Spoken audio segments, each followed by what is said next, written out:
Yada say yemu akwa baby Adom TV Badwam dwumade no so mambo atema ne ora Ernest kwasi Ernest yedo won ase akosepe nkomodi a on dey abreye de do so no so ehu hia se wo je brehwe fi se ye kwaye be nyina se woni apomuden pa obeka dem na apomuden pa so benya je se ye Faith Homeopathic Clinic na won mo aboa yen ahwe apomuden mo ensemene no mema mienu e wo menchen a free Faith Homeopathic Clinic yeni ebabedi enkomo me wo doctor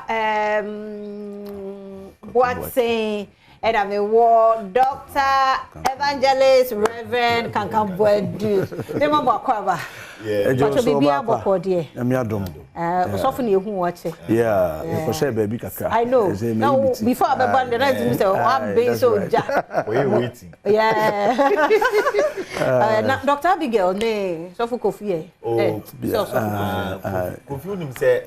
weekend no near Marco so yaso so for my birthday ni ade ya Kofi ono an ye bibia entino ama a break a crab entino na eneno e wo so ogina home na reverend so ebe come ho na yetumi e de na moye moti ase do enti so for my Faith and you may yet see and you may can you imagine and pay yet chia ona yeda se yes nkwatenten so ne ahoden edema na da ye rade so wade aya sabie obi obewura ho bia nso ne ho nto no ti yeda se Faith ye hwe na ye kan de ye nko so for beda se oba fefe na prese be bisa se bi se adwumere o sheda da o select ma no ye fan on a more serious note se bosomere September na dey to so miensa Faith Homeopathy ye dey bosomere si wo se a month of self-care reminder ye kai Ghana ni pa bia wo tiase a odidi no msuo ho memframa se oni nipa a odi kan a se bibi nkoye wo nipa bia ma se ho ya man okay se wo anhu a obi antimi me hu me kan kire okay even though se wo ba Faith Homeopathy dia ye wo mfidi a ye betimi hu aka kire no di se wo ba okay and on self-care awareness month we say no ye catch nipa bia so we did enum suo home from because we consistently Faith Homeopathy ya can you maybe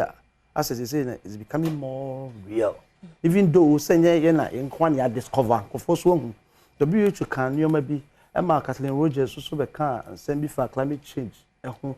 na we share the ACC na send this week the galamsey so ye wo Ghana na chese they say no serious okay send the bia fast say serious yensuo yeduane ene ye frama no aye polluted is it so di num suo ho me frama nko ade a certain amount of toxins ekomu on daily basis kakran na research no approve say so what na say masa toxins no ano boa woni padua mu a ene de ha ho eba okay eno ti detoxification na e cause of Faith Homeopathic Clinic no ho be hia pa say nipa bia take advantage because all said the oboasefo nsu asai na oboasenko so ma yi so obi dia asai say say obofo no de ne nam hoja so omo na omo ho asama ba ntia ne ye ka it take advantage say onso so wo de sa na akoye na on say 7th June and Kathleen Rogers omo the statistic be betu o share the amount of microplastics are even the bottled water honey the sugars and some medications are here for now the ripple effect are there but especially aduane as say a chichen or plastic especially say aduane na share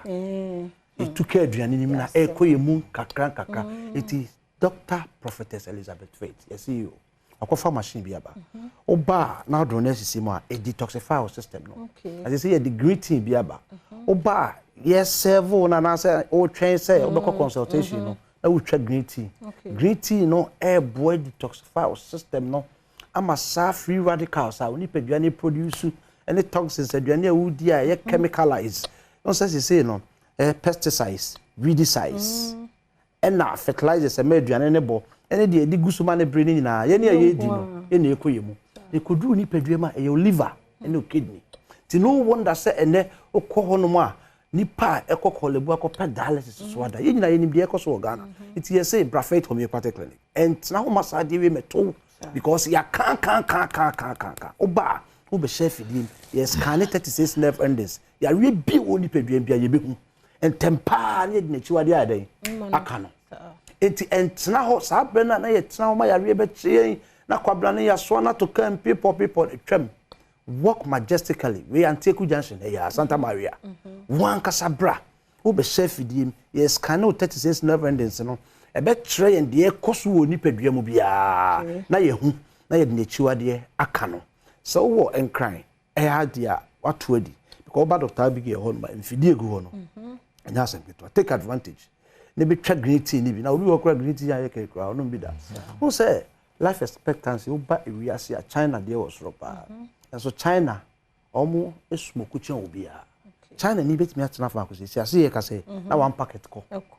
but owie ya ne green tea in chain we twa ko wo share everything down but da sani betena Ghana de no watoto no obewe on take care na kofa how e dia ba on so prostate ni mo abie o dwon so a wo chen be ma after 40 years be me bia so be check prostate after 40 years sa wo be chen adwon so adako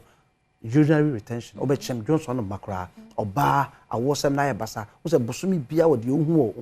o ma ase wa hwa fibroid na wo breed no ebe kwa kofa ba enti de ekoso bia na won ti ase no oba faith homeopathy a enuro ho infidi ho ye be hwim ehu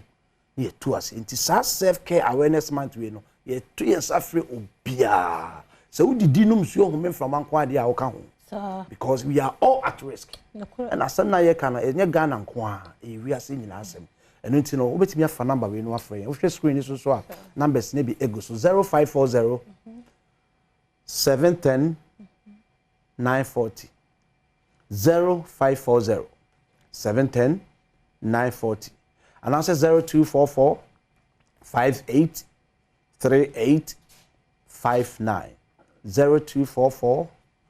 583859 Dr. Boatin wa ha me say o won send the brother be ka sister via ye chia ahwefo nyina said the reverend di kan aka no di kan ma memfa yaso ye no ntudwa oba enkran hanom a ana wo akra ha ne patam biara Mr. Ofaka ebra ye so tuom ana se wo de ofri Santa Maria ko so tuom a osu besu Anteku Junction ana Abuya Junction wo de wusi ho no mo a number na ye de atudwa no frɛ ana obeduro na ye signboard esi junction so na follow signboard no oba takrade nso a ye wo Anaje police station Central region Western region ba bia wo bia wo hwe bia no faka abra takrade also ko Anaje police station adjacent the police station wa fair junction on your right obo se fit ye signboard is yo wo ko foridua nso a ye wo police junction ye laundry managers road wo de odu police junction wa ye signboard is yo e ho nso ko ho no mo a ubenya ahwehwe kama afei kumase nso no ye wo ahenema kokoben eye 18 mu wa uduru 18 mu wo no mo a ubon se ye signboard esi junction so a eno nso ema direction ana bogo so nso no ye wo old aseda ana boga fie ho no mo a udi uduru ho a ubusa obi ase ope old aseda boga fie ho a ho nso ebema direction step ya se de na reverend ka no hwe toxic ana se free radicals and now molecules here unum say most of the chronic diseases sa free radicals in the ba and no cause cancer because no emma was cells no your organs no is being made up of cells na sa free radicals to be destroy cells no na